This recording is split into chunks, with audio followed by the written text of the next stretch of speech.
Bonjour à tous et bienvenue dans cette nouvelle vidéo. Ok, tout de suite on se calme, on va parler de Thomas Ramos. Au début du tournoi de destination, j'avais partagé mon attente concernant le duel à l'arrière au 15 de France pour savoir si Thomas Ramos ou Melvin Jaminet devaient prendre le poste de numéro 15. Et franchement, on n'est pas déçus puisque le tournoi 2023 nous a apporté énormément de réponses. Bien évidemment, c'est un sujet qui est immense, qui est complexe, et on ne peut pas avoir toutes les informations en tant que simple spectateur.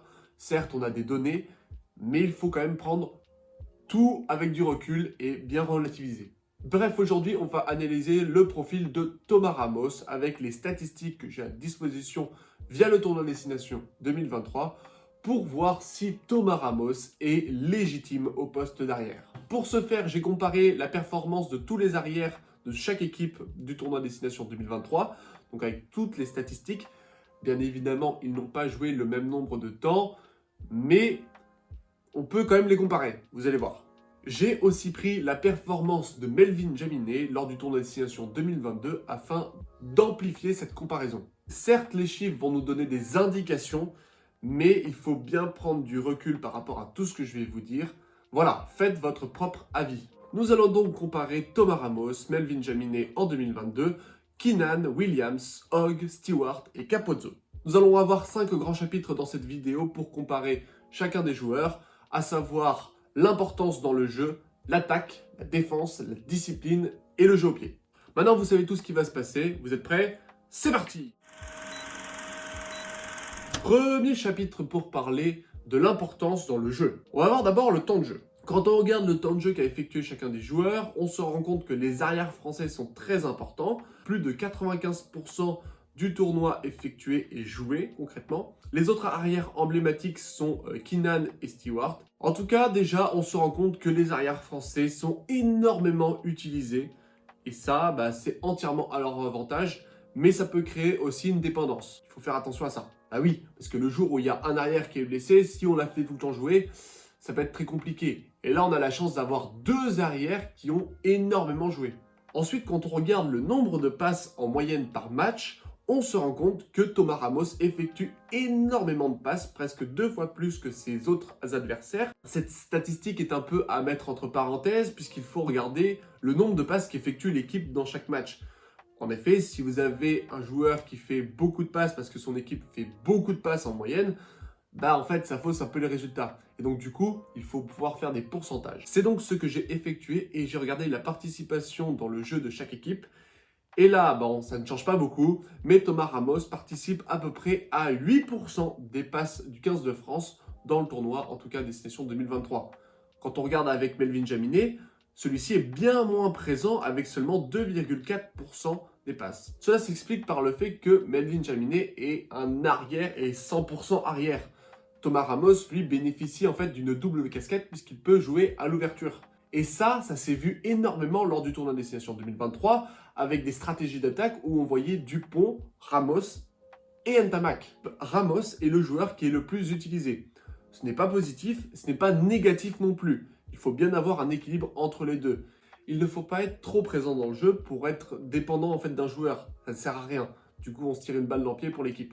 Mais il ne faut pas non plus être absent parce que sinon, on ne sert à rien. Et ça, c'est pas forcément bon. Deuxième chapitre, on va regarder la défense. Et là, c'est une statistique qui m'intéresse énormément. On va regarder dans un premier temps quelle est l'efficacité défensive et ensuite on va voir si le joueur effectue plus ou moins des plaquages offensifs.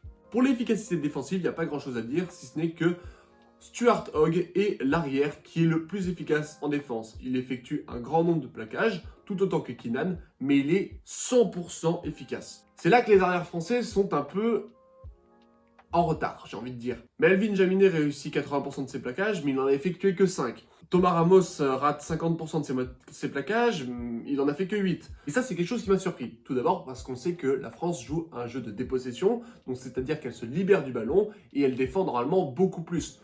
En moyenne, elle effectue souvent plus de 150 plaquages dans le match. Et c'est dire qu'il y en a beaucoup. Les arrières sont quand même souvent très peu présents. Mais c'est pas grave parce que souvent cela est dû avec le poste d'arrière. Souvent, l'arrière, c'est la dernière défense avant l'embut. Si jamais un entraîneur voudrait avoir un arrière de classe internationale bon en défense, bah, il faut plus se pencher sur un profil comme Keenan ou Stuart Hogg qui effectue beaucoup de plaquages et qui rate quand même très peu. Pour analyser un peu plus la défense, il faut prendre aussi l'aspect offensif de la défense. Faire un plaquage offensif est énormément valorisant. Et quand on regarde, on a 3 arrières qui sortent notamment du lot, à savoir Capozzo, Ramos et Stewart. Quand on regarde Thomas Ramos, un plaquage sur 4 est un plaquage offensif. Et ça, c'est extrêmement positif, là où Melvin Jaminet n'en a pas fait. Mais là encore, il faut prendre en compte qu'un arrière, normalement, n'est pas fait pour défendre à proprement parler. C'est pas comme un avant, donc il va être quand même bien moins au contact. Néanmoins, on peut conclure pour la défense pour dire que les arrières français ne sont pas si importants en défense par rapport même aux autres joueurs de leur propre équipe, quand on pense à des Charles Olivon, des Thibaut Flamand, qui eux étaient quand même très importants. Troisième chapitre, et on regarde la discipline. La discipline est quelque chose de très important, à savoir que si un joueur fait beaucoup de fautes, il va forcément pénaliser son équipe, et cela peut entraîner d'énormes conséquences, un essai, perdre des points, etc., laisser ses partenaires à 14, bref, c'est vital. Pour notre petite comparaison, on se rend compte que Melvin Jaminet et Keenan sont les arrières les plus disciplinés du tournoi, contrairement à Thomas Ramos, Stewart et Williams, qui sont les pires arrières. Et attention, je mets bien entre guillemets pires arrières. Je n'ai pas plus de choses à dire que ça, à savoir qu'il faut avoir un arrière qui fasse très peu de fautes. Ça paraît évident. Maintenant, passons à la statistique de l'attaque. Et pour l'attaque, nous allons regarder le nombre de franchissements et des points d'attaque. J'expliquerai comment je les ai calculés. Pour le nombre de franchissements, je n'ai pas comparé Melvin Jaminet tout simplement parce que je n'ai pas les chiffres. Donc si jamais vous les avez, n'hésitez pas à me le dire comme ça. Sinon, Thomas Ramos est l'un des meilleurs arrières, celui qui franchit le plus le rideau défensif. En fait, c'est ce qu'on recherche souvent pour un arrière. Pour l'attaque, j'ai effectué une formule pour essayer de calculer des points d'attaque. Alors, ça vaut ce que ça vaut. J'ai regardé le nombre d'essais, le nombre de passes décisives et les nombres de passes après contact. En calculant le critère, on se rend compte que Thomas Ramos est celui qui a le plus de points d'attaque. Forcément, il a marqué beaucoup d'essais. Je n'ai pas non plus toutes les données disponibles sur Melvin Jaminet, mais j'ai réussi à l'intégrer dans le calcul et à me dire qu'il est situé à peu près entre Capozzo et Stuart Hogg. Attention, je précise que c'est une formule qui est fictive. Ça me sert de voir un peu quel est le niveau de chaque joueur. C'est circonstanciel, il faut bien prendre des pincettes. Ça dépend aussi de ton équipe, si tu marques beaucoup de points. Voilà, il faut prendre ça calmement. N'apportez pas non plus beaucoup de crédit à cette formule. C'est juste pour se donner une idée si jamais on voulait absolument voir le nombre d'essais, le nombre de passes après contact et le nombre de passes décisives. Au départ, je voulais regarder et comparer avec le nombre d'essais, le nombre de passes décisives et le nombre de passes après contact séparément. Et en fait, rien n'en sort à peu près individuellement. J'ai donc essayé de regrouper ces 3 caractères dans une seule et même formule. Nous avons quand même la chance d'avoir des arrières très présents en attaque. Et ça, c'est extrêmement positif pour le 15 de France. Et enfin, dernier chapitre pour parler du jeu au pied. Là, je me suis basé sur le nombre de mètres gagnés au pied pour chacun des joueurs. On va se pencher là-dessus. Quand on regarde en détail, on se rend compte des performances de chacun des joueurs. Là aussi, on se rend compte que Thomas Ramos et Melvin Jaminet sont des arrières extrêmement utilisés au pied. Alors, ce n'est pas non plus anodin puisque la France effectue un jeu de dépossession, c'est-à-dire qu'on va plus dégager au pied et donc du coup, on va plus solliciter les arrières. C'est logique. Alors, si on veut aller plus dans le détail, on se rend compte quand même d'une différence entre le jeu au pied de Melvin Jaminet et de Thomas Ramos, notamment sur la longueur. Thomas Ramos va sans doute gagner moins de mètres au pied en moyenne par jeu au pied qu'un certain Melvin Jaminet. Enfin, pour se rendre compte de l'importance des arrières français, il faut les placer dans le plan de Fabien Galtier, à savoir qu'ils vont taper. Ce sont les buteurs de l'équipe de France et ils doivent être comparés à Finn Russell, Farrell, Sexton, Tommaso Allan ou Garbidi en fait. Ça reste des arrières qui ont de très bonnes statistiques et un bon succès face aux perches. Les arrières français sont donc tout aussi utiles que des buteurs comme Finn Russell ou Sexton pour leur équipe. Et trop longtemps, on a cherché en fait des ouvreurs, des numéros 10 pour chercher un buteur pour le 15 de France. Aujourd'hui, on a la chance d'en avoir plusieurs et 2 excellents.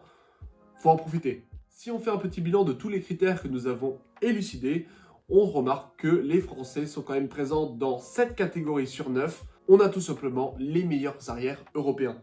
Il faut bien être conscient que la France a une chance incroyable d'avoir ces 2 arrières à ce niveau-là. Et ça, c'est très positif, surtout en vue de la Coupe du Monde qui va arriver chez nous. Voilà, c'est la fin de cette vidéo, j'espère qu'elle vous aura plu. Encore une fois, faites-vous votre avis et je serai très intéressé d'avoir le vôtre en commentaire pour discuter avec vous sur Thomas Ramos, sur Melvin Jaminet, parler de statistiques, parler de ces excellents joueurs qui forment le 15 de France aujourd'hui. Sur ce, portez-vous bien et n'oubliez pas, allez les Bleus!